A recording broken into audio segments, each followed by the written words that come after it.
बिस्मिल्लाहिर्रहमानिर्रहीम अस्सलाम वालेकुम। आप सबको ELC इंग्लिश लैंग्वेज कोर्स में खुशामदीद। उम्मीद करता हूँ आप सब खैरियत से होंगे। आज हमारा सबसे पहला सबक पार्ट्स ऑफ स्पीच के हवाले से है। इंग्लिश में पार्ट्स ऑफ स्पीच हमें ये बताते हैं कि कौन सा लफ्ज़ क्या रोल प्ले कर रहा है, उसका इस जुमले में क्या किरदार है। इंतहाई बेसिक चीज़ है और बेसिक लेवल का सबक है, इसमें आपकी तवज्जो बहुत ज़रूरी है। इसके बाद मैं आपसे एक्सरसाइज शेयर करूँगा जिसको आप सोल्व करके मुझे भेज देंगे चेक करने के लिए, या उसकी सेल्फ़ असेसमेंट भी आप कर सकेंगे। जी, तो पार्ट्स ऑफ स्पीच दरअसल 8 हैं तादाद में। सबसे पहले noun, pronoun, verb, adverb, adjective, interjection, conjunction and preposition. जी, सबसे पहले हम नाउन को पढ़ेंगे। नाउन दरअसल किसी भी शख्स का, जगह का या चीज़ का नाम हो सकता है। आप इसकी डेफिनेशन देखिए। Noun is a word that represents a person, place और थिंग और आइडिया।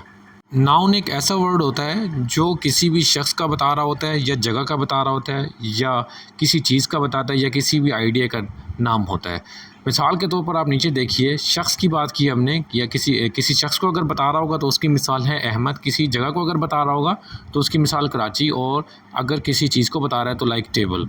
नाउन किसी आइडिया का नाम भी हो सकता है, मिसाल के तौर पर हेट, लव और इस किस्म के जो आइडियोलॉजीज़ होती हैं उसको भी हम नाउन शुमार करते हैं। पार्ट्स ऑफ स्पीच की सबसे पहली इस किस्म को हम नाउन कहते हैं। उर्दू ज़बान में इसको हम इसम कहते हैं। उर्दू और अरबी ग्रामर में इसको इसम के नाम से बोला जाता है। और आपको मालूम होगा कि इसम किसी भी शख्स का, जगह का या चीज़ का नाम होता है। जी, नेक्स्ट स्लाइड पर आप देखिए। आप अगर गौर करें कि अगर हम किसी बंदे का नाम बार बार लेते हैं तो उससे गुफ्तगू में जो हुस्न होता है, जो निखार होता है, वो बिल्कुल ख़त्म हो जाता है।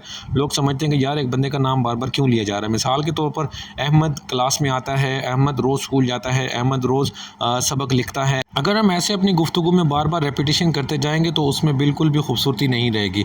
तो इसलिए इस इसम की जो तकरार है उसको ख़त्म करने के लिए ज़मीर लाई जाती है। ज़मीर मुज़क्कर मुअन्नस के हिसाब से लाई जाती है, वाहिद जमा के हिसाब से लाई जाती है।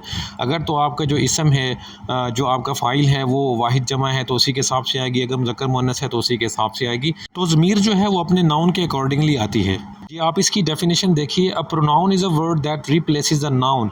एक प्रोनाउन ऐसा लफ्ज़ होता है जो नाउन को रिप्लेस कर रहा होता है। टू अवॉइड रेपिटिशन, इसलिए उससे रेपिटिशन से बचने के लिए, तकरार से बचने के लिए। मिसाल के तौर पर ही, शी, इट, दे ला रहता है। ही जो है अहमद की जगह आ गया, शी आयशा की जगह आ गया, इट जो है टेबल की जगह आ गया, दे जो है ग्रुप ऑफ बॉयज़ या कोई भी जमा जो गिरोह हो उसके लिए बोला जा सकता है। इसी तरह से जुमला देखिए, she is going to the store. पहले जुमले में हम कह सकते हैं कि आयशा इज़ गोइंग आउटसाइड, कि आयशा बाहर जा रही है, लेकिन उसके बाद फिर हम दूसरे जुमले में कहते हैं she is going to the store, वो स्टोर में जा रही है। दोबारा हम उसका नाम नहीं लेते हैं बल्कि उसकी ज़मीर ले आते हैं। जी, उर्दू में भी आप देख लीजिए, मज़ीद समझ आ जाएगी। ज़मीर एक ऐसा लफ्ज़ है जो तकरार से बचने के लिए इसम की जगह ले लेता है और इसम को ख़त्म करके ज़मीर को लाया जाता है। जी guys, next part of speech हमारे पास है। तीसरे नंबर पर वर्ब है। वर्ब जो है किसी भी एक्शन या स्टेट का नाम हुआ करता है। किसी भी एक्शन का नाम कैसे होता है, मिसाल के तौर पर like jumping, like drinking, like swimming, ये सब एक्शंस हैं, किसी भी फेल को बता रहे होते हैं, किसी भी काम को बता रहे होते हैं। लेकिन ये वर्ब जो है किसी स्टेट को भी बता रहा होता है, किसी हालत का नाम भी होता है। अगर ये हालत को बता रहा होता है तो भी ये वर्ब होता है, अगर किसी एक्शन को बता रहा होता है तो भी ये वर्ब होता है। एक्शन की मिसाल मैंने आपको दी, लाइक जंप है, रन है, ड्रिंक है, ये सब एक्शन की मिसाल है। और स्टेट की मिसाल ये है कि फ्लोर इज़ ब्यूटीफुल। अब यहाँ पर फ्लोर इज़ ब्यूटीफुल, फूल खूबसूरत है, इसमें यहाँ पर कोई एक्शन तो नहीं है, लेकिन ये फिर भी यहाँ पर वर्ब के तौर पर इस्तेमाल हो रहा है इज़, और ये स्टेट वर्ब है, एक्शन वर्ब नहीं है। वर्ब की जो अक़साम है वो आगे चलकर हम मज़ीद ज़रा तफसील से भी पढ़ेंगे, लेकिन यहाँ पर सिर्फ़ और सिर्फ पार्ट्स ऑफ स्पीच को समझ लिया जाए कि पार्ट्स ऑफ स्पीच दरअसल हैं कौन कौन से और उनके नाम क्या हैं, डेफिनेशन क्या है, और इसी एग्जांपल को समझ लीजिए। जी, नेक्स्ट चौथे नंबर पर हमारे पास एडजेक्टिव आ रहता है। याद रखिएगा कि एडजेक्टिव लिखा रहता है डी के साथ, लेकिन जब आप इसको प्रोनाउंस करेंगे, इस लफ्ज़ को पढ़ेंगे, आपने डी को साइलेंट रखना है, आपने एडजेक्टिव पढ़ना है। डी को साइलेंट रखना है, डी यहाँ पर खामोश है इस वर्ड में, आपने सिर्फ जे को प्रोनाउंस करना है, एडजेक्टिव के साथ आपने इसको पढ़ना है। तो ये लिखा हुआ कि एन एडजेक्टिव डिस्क्राइब्स और मॉडिफाइज अ नाउन। ये किसी भी नाउन को, किसी भी जो है इसम को बताने के लिए आता है, मज़ीद उसके बारे में तफसील देता है, मज़ीद उसके बारे में मालूमात दे रहा होता है, मज़ीद उसके बारे में बता रहा होता है कि वो कैसा है, अच्छा है, बुरा है। अब जैसे आपने पीछे नाउन पढ़े, ठीक है, अहमद की मिसाल हमने ली, तो अहमद अब किस किस्म का बंदा है, ठीक है, लाइक पंक्चुअल है, रेगुलर है, कॉम्पिटेंट है, स्मार्ट है, कोई भी अगर उसका फ़ीचर है, कोई भी उसकी अगर क्वालिटी है, तो जब आप उसके बारे में बात करेंगे कि वो किस किस्म का बंदा है, तो ये आप एडजेक्टिव बता रहे होंगे, उसकी सिफत बता रहे होंगे। तो पार्ट्स ऑफ स्पीच में ये चौथे नंबर पर आता है, इसमें सिफत जिसको उर्दू में बोला जाता है। दूसरी ये बात ज़हन में रखिएगा कि उर्दू और अरबिक ग्रामर में इसमें सिफत जो है मदा और ज़म के लिए अलग अलग से आते हैं, लेकिन इंग्लिश में दोनों सेम होता है। अगर तो वो तारीफ़ के लिए आ रहा है भी एडजेक्टिव होगा, अगर वो किसी की अच्छी बात बताने के लिए आ रहा है तो भी उसको एडजेक्टिव ही बोला जाएगा। जी, पार्ट्स ऑफ स्पीच में अगली किस्म हमारे पास एडवर्ब की है।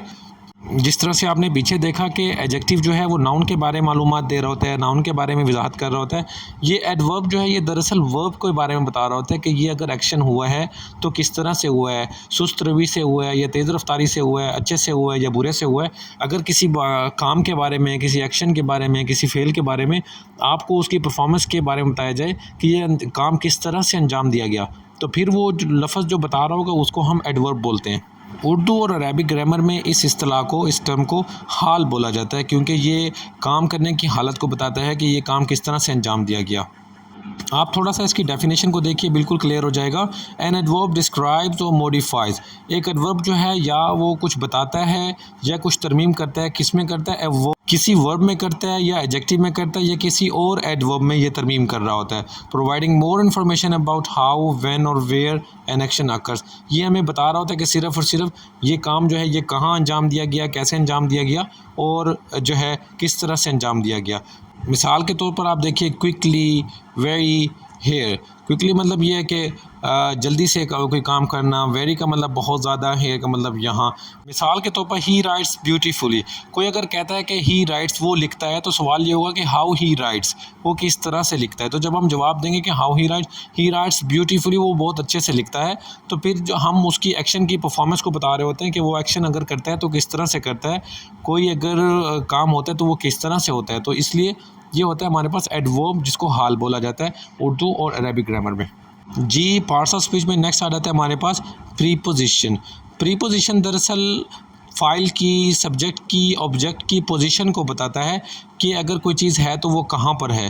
तो जब ये पोजीशन को बता रहा होता है कोई वर्ड, तो हम उसको प्रीपोजिशन बोलते हैं। इसकी डेफिनेशन देखिए, प्रीपोजिशन शोज़, ज़ाहिर करता है, preposition the relationship between a noun और प्रोनाउन, किसी नाउन के, किसी इसम के या किसी ज़मीर के जो है ताल्लुक़ को ज़ाहिर करते हैं। And other words in a sentence, और या किसी जुमले में दूसरे मौजूद जो अल्फाज होते हैं उनके ताल्लुक़ को ज़ाहिर करता है। एग्जाम्पल, एंड, बट, ओ, ये सब के सब हमारे पास प्रीपोजिशन है। एंड जो है और के लिए आता है, मिलाने के लिए आता है। बट जो है लेकिन के लिए आता है, और जो है वो या के लिए आता है।